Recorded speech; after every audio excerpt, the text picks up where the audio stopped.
Hey, I'm Pastor Rhonda. And I'm Pastor Seth. You're listening to Growing Hope, Living Faith. Welcome back to Growing Hope, Living Faith. So Yes. Pastor Seth here, Pastor Rhonda, and man, we are excited about the week. I guess I don't know if that's the right term that we should use for the week that we're in. And so this episode, we're going to be talking about Holy Week. right? And that's a big week for us. But did want to give props. So Pastor Rhonda had the opportunity to preach this last Sunday. And so she did so good. And so props to you. So how do you feel after preaching? I was glad when my legs stopped shaking. But I don't know. I had someone to text me and ask me about that. And I said the only way I can describe it is that I felt like I said what God put on my heart in my study. And I felt like I did that. But with my communication, just trying to figure out how to juggle the iPad and the Bible and the microphone and all that, there was I think I left a lot of room to grow and a lot of room to learn. And so, that's all good. Yeah. So, it's all part of the growing process. Yeah. And I think, too, the passage was so familiar. And it's like, I was so intimidated at first. Like, what else can I add to Palm Sunday? We know the story. Jesus came in. We talked about it on the last podcast. He came riding into town. But I felt like what the Lord had told me was that he came riding into town open-handed, empty-handed, unarmed, and defenseless. Yeah. And as I thought about that, I also thought about how he had access to legions of angels.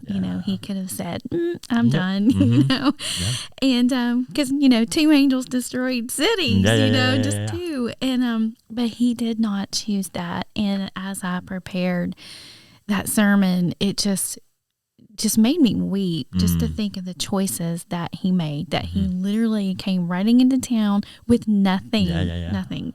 So we've been talking a little bit about this podcast. We don't really know where to start because I don't know, there's just so much that could be said about this week. And so we're just going to jump into it and talk because this is the week that, as Christians, this is where our faith lies. I mean, this is what it centers around, is this week. Like, what other God would give their life for their people? It's usually the other way around. And just listening to the words of Jesus this week, it's sobering, to hear him love and love well. I think it was John that said he loved them well till the very end. And man, his love was demonstrated while we were yet sinners. Christ died for us. And it's just, it makes you speechless. So this may be a short episode. It very well could be, We're speechless. We were kind of talking on before we got on, and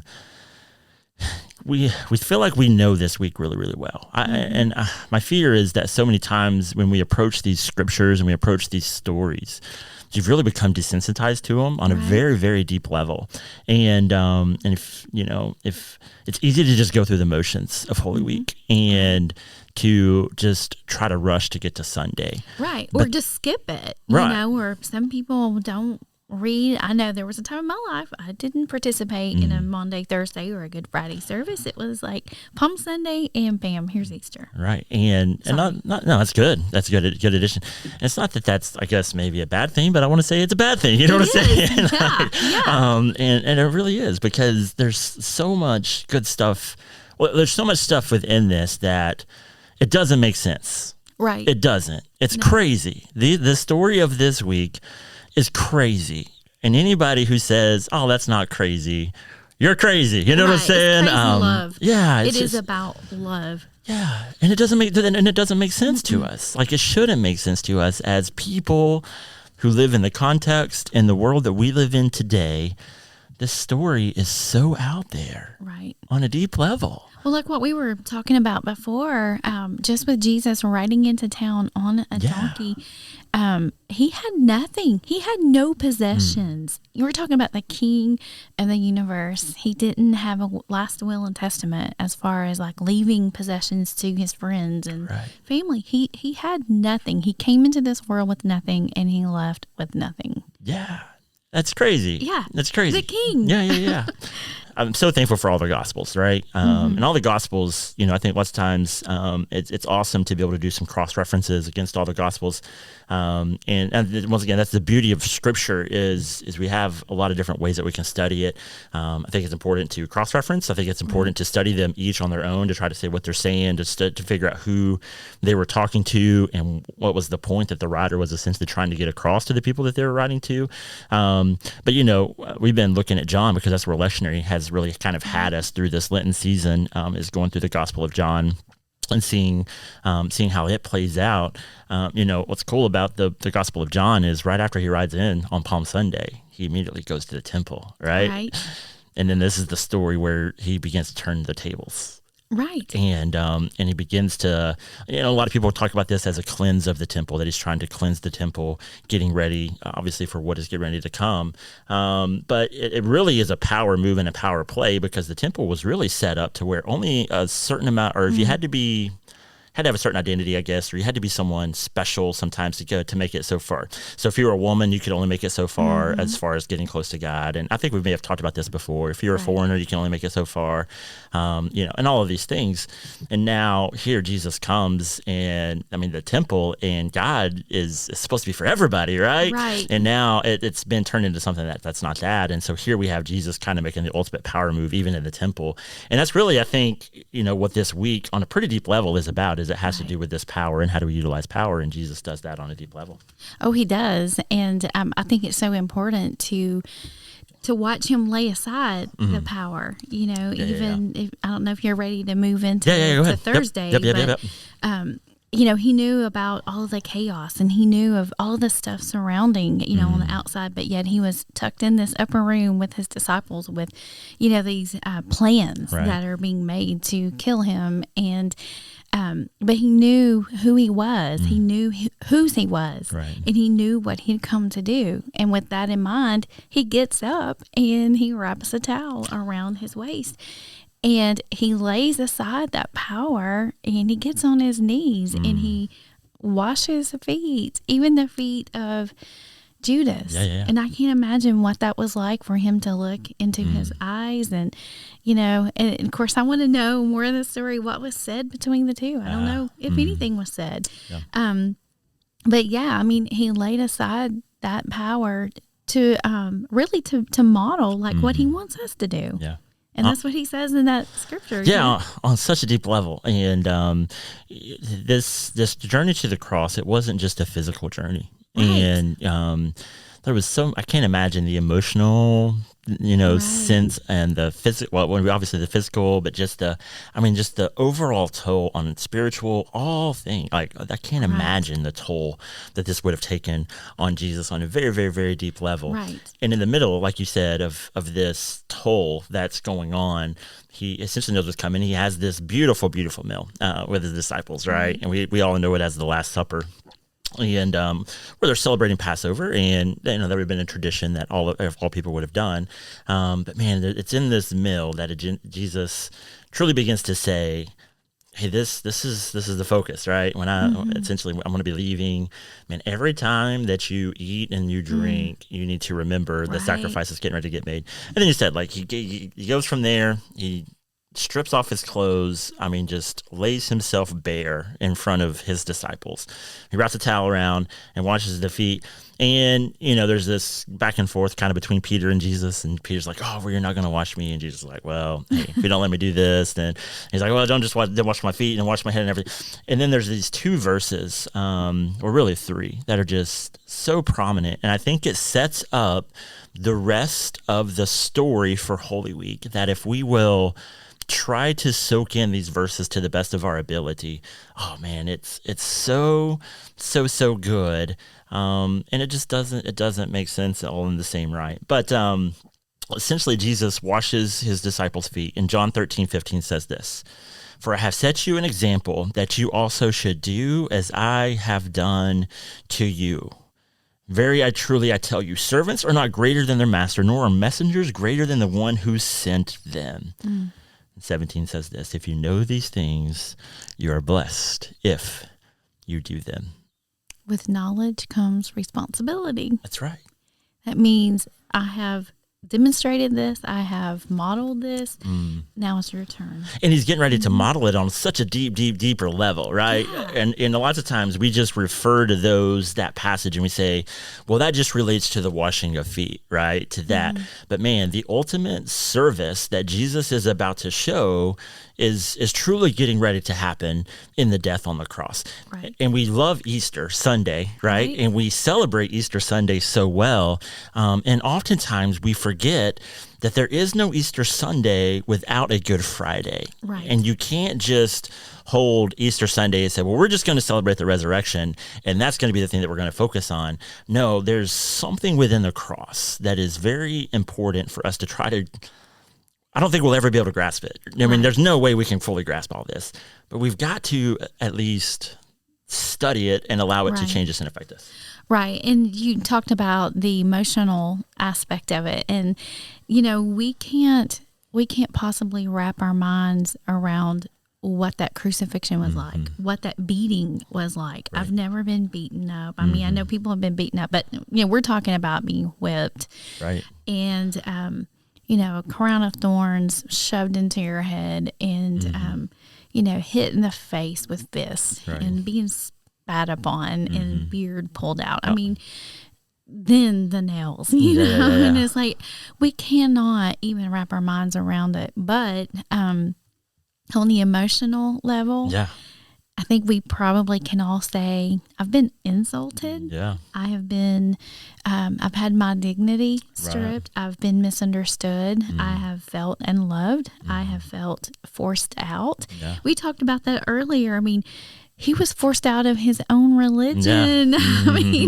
I mean, I can't wrap my mind around that. Yeah. You know, how would you feel if you were God and you have religious people saying, "No, you're not." You know, and you know, you created these people. Yeah. You know, he was forced out of his own quotation marks religion.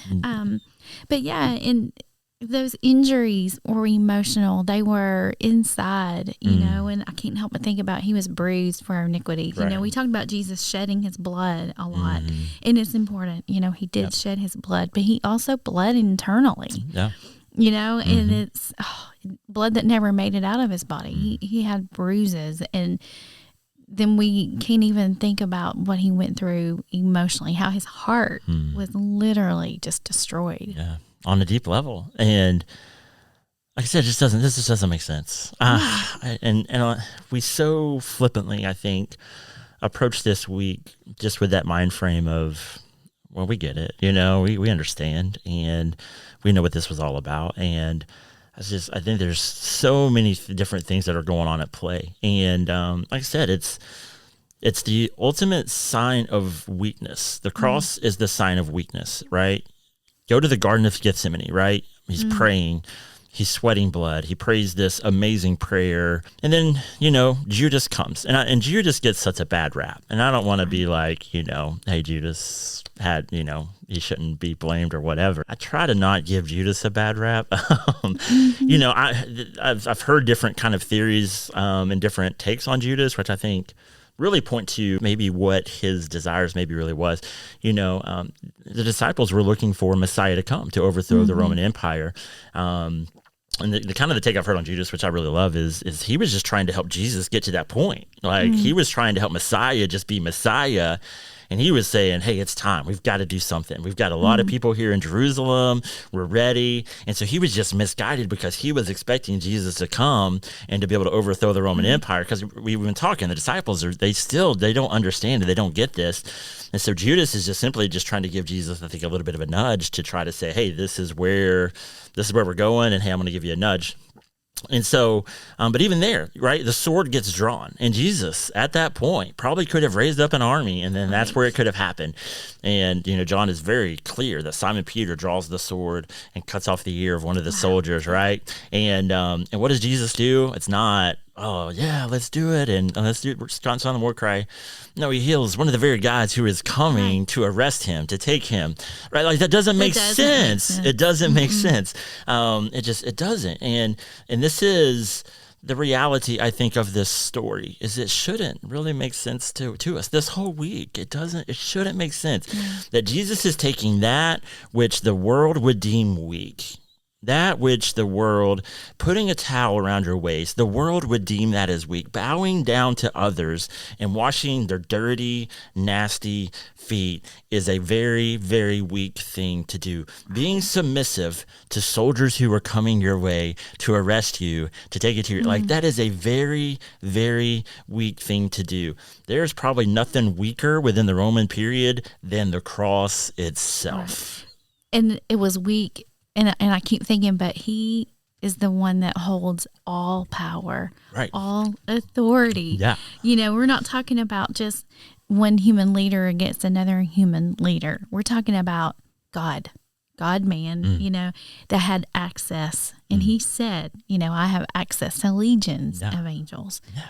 We can't even think about that. I mean, it's so crazy to think that he could have just said, okay, I've had enough. I've had enough of you people. And but he didn't. Yeah, that's right. And it's the same God that we see within the book of John, that who is submitting himself, he prays for all believers. Not just the believers of that day. He did pray for the disciples and all those, but man, he prayed for us. He prayed for us. And it's so beautiful. And what he prays for us is that we would all be unified down the road.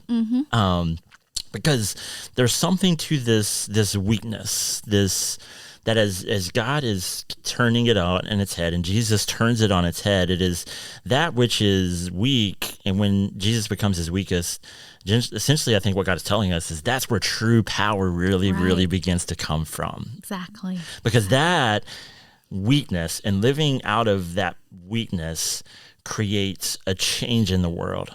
Yeah. That's where change really comes from. Right. And so many times we live life, and it would have been the same way back then, but we would live life where we have to be in control and we have got to be the agents of change. And the only way we can do that is if we have more power, right? If we have more say, if we have more strength, if we have more people, if we have more. And Jesus is totally taking this idea and he's totally turning it on his head. And he says, if you really want to change the world, and you really want to be powerful in the world, then what you have to do is you do it from a position of weakness. And you know what? It's been over 2,000 years. Yeah. We're still talking about this today. That's it. People want to dismiss it, but you can't. You can't stomp out the story. No. It happened. Love really did win over hate. And we see it on the cross, where he forgave, the Roman soldiers. And, he says, truly, this was the Son of God. Yeah. So he won him over with his love. Yeah.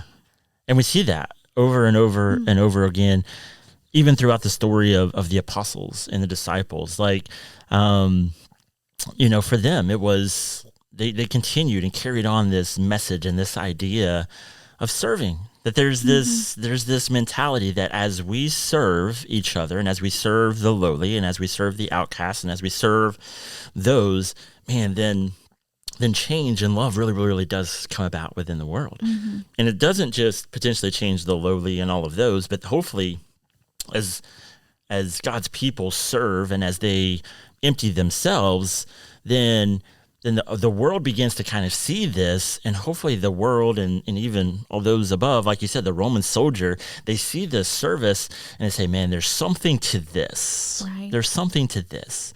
I've been a part of the rat race. Right. I've been a part of the struggle where I've tried to get more power. I've tried to get more status. I've tried to get more friends. I've tried to get more money. I've tried to get more of all of these things. I've tried to do all of these things, and I've chased after these things. And now here we have a man who has submitted to this weakness. And as he is crying out, and he's crying out, like you said, for the Romans, I think he's crying out for the leaders of the Jewish church. He's crying out for Peter. He's crying out for everybody. God, forgive these people because they do not know what they are doing.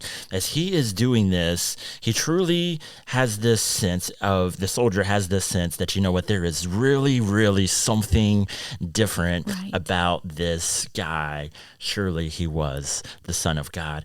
And so I think for us, it's such a huge story for us, and it's a huge story for the church. This doesn't make sense. If this makes sense to you, like I said, that's great for you. But to me, I look at this story, and it doesn't make sense. It doesn't make sense. Yeah. But we oftentimes do exactly what they would have done back then. We chase after power, right? We chase after status. We chase after people. We chase after wealth. We chase after all these things. And we say, man, if we can just get these things, then you know what? We'll be able to change the world. And so we do things that are crazy. We lay in bed with the government, and we treat people as stepping stones so that we can just get more power and it's totally the opposite of this reality of Jesus and who Jesus is, because to us that makes sense. This doesn't make sense, but we serve the Jesus who says, you know what, if you really want to follow after me and you really want to be my disciple, you know what you really have to do is you got to take up your cross and you got to follow after me. It doesn't make sense. It doesn't make sense. And as you're just preaching over there, I'm taking it all in because, just growing up in Christianity, Christian school, all that kind of thing. And I'm thankful. I'm not making a critical statement here, but for so many years of my whole life, I've heard this Easter story in the terms of how Jesus came to forgive me of my sin. Yeah. How the veil was torn so I would have personal access to God, right. And how, this was done so I would have everlasting life. And it was also personalized that he did this, even if you were the only person in the world, he would do this for you. And those are not bad things. I'm not being critical, but I feel like I'm as old as I am now. I'm not going to say I just had a birthday last week, but I feel like I'm getting this big picture of salvation, this big picture of what this is all about. It's not about me. Yeah. It's not just about my personal salvation. Yeah. And we've said this again on the podcast. It's not about me and God. It's about me and God and you. Yeah. It's always about, you just can't separate that. And, wow, I mean, again, it's about following him, doing the same things that he did so that we are loving other people. And the only way we can do that, because that always leads me to this place. Like when we're having this type of conversation, we've said it over and over and over again. It's not easy, right? But it's the better way to live life. Right. It is such a better way to live life because, we get joy and we get hope and we get grace and we get compassion and a lot of these things that we don't deserve, man, but we can have all of these things. And the reason we can have all of these things is because the tomb didn't stay, I guess the body left the tomb, right? The tomb was empty on Sunday morning, and Jesus provides this opportunity for us to be able to experience life, and life that is so much more fuller and so much more hopeful. Right. And like I said, you can't have Sunday and this hope without this mentality of the cross, though. And so how do we do this? Right. And I was listening to a podcast this last week, and they said something, and it really began to resonate and hit home with me on a much deeper level. We have several sacraments in the church. One of the sacraments is very much attached to this, and that's communion, right? We talk about the Lord's Supper, and we just had communion this last week at church, and we're going to be having communion again this coming up Thursday. Well, this comes out on Thursday, but we'll have it tonight. We're going to be having communion as well. And so communion serves as a huge function within the church. Right. And forever, communion was the central part of the church. It was this meal that as we come together, we participate within this meal.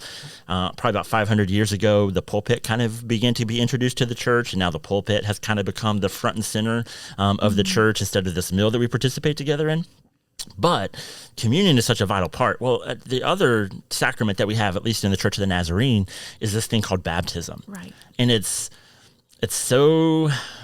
such a cool sacrament, but I don't know if we fully preach or teach about the full realms of it as we should, if that kind of makes sense. And when you think about baptism, essentially what it is as you go down into the water, all of your old way of life is dying, and when you come up in new life. It was really, really cool. We went and saw a movie, The Jesus Revolution, and it's a great movie. I feel like there's almost two different movies. It starts out and it's talking about all of this great stuff about the church and the start of the church, which is awesome. But then it goes into this drama kind of at the end, and it's all this drama stuff, and that's fine too. But I almost feel like it's just two different movies. But there's this one scene where the main character gets baptized, and I think they do a really, really cool job of showing the baptism, because as he goes down, it is really like it's like he's dead. It's like he's floating away, like his way of life, everything. And then there's this hand that comes down for him and pulls him out into new life. But if you think about, man, how do we live this life that Jesus is calling us to live? How do we live the cross?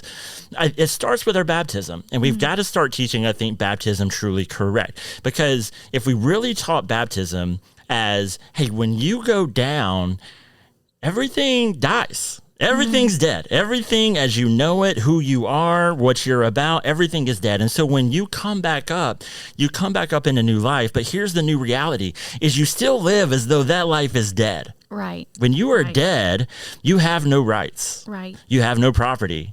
You have no status. You have no wealth. You have none of these things, because to be dead means that all of those things are gone. And so as we are now born into new life, the way that we live new life is we live as though that old life is dead. Right. So in the early church, how in the world can the early church be at a place where when there is a time or a person who is in need, what do the people do?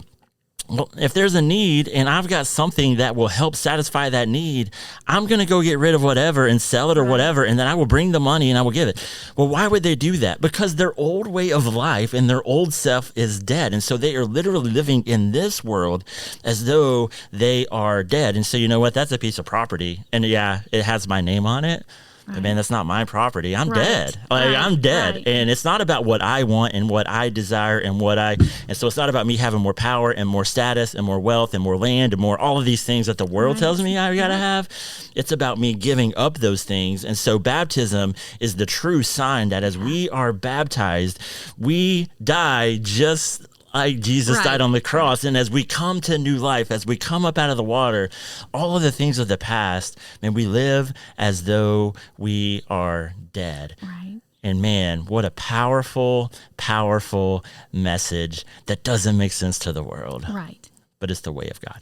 Yeah, and I think in the church, a lot of times we receive Christ and, we make that public declaration and we go live our life. Then we maybe do some discipleship classes. And a lot of time can lapse between, that moment that we receive Christ and we are baptized. And then it just becomes a testimony of saying, hey, yeah, I received Christ as my Savior, like 10 years ago. Yeah. And we have that. Remember that date, I was baptized on this date and so. Yeah. And it's just a formality of, where we say that it's just an outward sign of an inward grace. Yeah. And that's all it is. And we don't really, I don't think we understand it. Yeah, because it doesn't make sense. Yeah. Nothing makes sense. But we love Jesus so much that we don't get. Yeah, but that's the beauty of this thing, we live in a world, at least in modern Christianity, at least in America, where you have to have all the answers. You gotta have all the answers to everything. And if someone, the more and more that I am growing in my faith, man, the more and more I realize I don't have to have all the answers. Right. You know what I'm saying? Yeah. And there's a lot of things that, like I said, this just doesn't make sense. And I think for us to tell people, oh yeah, this makes perfect sense, just kind of totally goes against just humanity, right? And who we are and who we created, not who we're created to be, but how sin essentially makes us. And so this doesn't make sense. But the beauty within all of this is that it doesn't have to really make sense to us. Right. We can, as we go down into the water, we can truly declare, you know what, all of that old is going away. And when I come up, there is new life and there is new creation. And I am going to do as Jesus has done. I'm going to submit myself and say, you know what, I've been sent by the messenger. I'm not greater than the messenger. Right. Why do I deserve more than the messenger would ever deserve? And so I'm going to submit myself to the messenger, and I am going to live the life that he has called me to live. And that truly is a life of service It's a life of servantship. It's a life of love. It's a life of grace. It's a life of mercy. It's a life of compassion. It's a life of reaching out. It's a life of seeing the hurt and seeing the broken and saying, you know what, I'm not just going to sit on the sidelines while this happens, because you know what, there may be times that we have to say something, and if we say something, then the world is going to give you less power, and they're going to beat you down, and they're going to do all these things. And so, man, this makes a lot of sense in that mentality, that you know what, this is the call of Jesus, is we do as he has done, and we serve a God, and we serve a Jesus that says, you know what, if you know these things and you do them, you really will truly be blessed. Yeah. That's where life is.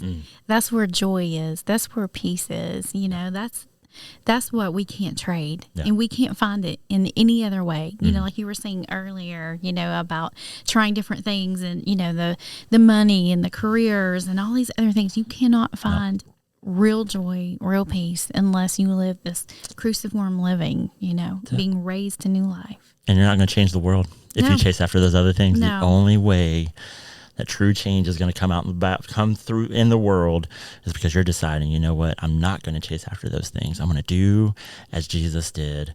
I'm going to serve people, and I'm going to love people. And you know what, it may mean that I have less in this world, and it may mean that I have to give up things in this world, but you know what, it is far better way to live life.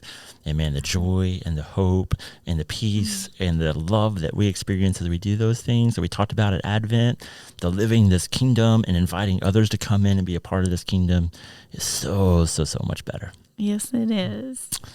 Well, I probably was a little bit too preachy. We probably could keep going on and on. But I'm passionate about this stuff. Like I said, this is the stuff that we feel like we have it so wrapped up. We feel like we have all the answers. And my fear is, even we feel like we have all the answers, that if Jesus was to come today, just like he came back then, I don't know if the church would actually accept Jesus, because I think Jesus would say things like, hey, you know what? Maybe you need to lay down your guns. Hey, maybe you need to lay down your rights. Hey, maybe you need to do, you know, like, and I don't know if the church, like, hey, maybe you don't need to get in bed with that political party. Hey, maybe you don't, like, the true essence and showing of power is it truly comes from this place of weakness. And so, man, I don't know. Jesus would be forced out of his own religion again. That's right. That very well. And I think he would be hanging out with the outcast. He would be with the lowly, you know. And so, but man, well, I hope you've somehow been blessed through this. Yes. Maybe we've been challenged more than anything. Yeah. And I was going to say, you know, this is a great week to just tune out the world. Turn off the TV. I know we've had this Lenten season where we've been like giving up things, but this would be a great week to give up social media. And I'm preaching to myself here. It's a great week to turn off the TV. It's a great week to get alone and get a journal, get that Bible out and imagine, you know, these scenarios and you know, picture every character in the story and picture yourself in that setting and what you would have seen and heard and smelled and tasted, and you know, just put yourself in there and really, really, really listen to the heart of Jesus. And once you see it, once you see this kind of love, you can't unsee it. For sure, on a deep level. But you got to, you know, make the time to be able to do that. Got to put in the work. So, well, thank you so much for listening in. We're praying for you during this Holy Week, that you'll experience God on a totally different level. And, you know, if it doesn't make sense, it's okay. It's okay. Just keep pushing, just keep challenging, keep searching for God. And God will be right there with you every step of the way. I mean, if you want to reach out to us, we would love to hear from you. We have email. It's growinghopelivingfaith@gmail.com. And you can also check us out on our Facebook page, which is Growing Hope Living Faith Podcast. And man, thanks for talking with me about a Holy Week this week, Pastor Rhonda. We definitely appreciate it. It's been a great week so far. It's just going to get better. That's right. So we love you all. Grace and peace. God bless. Bye-bye.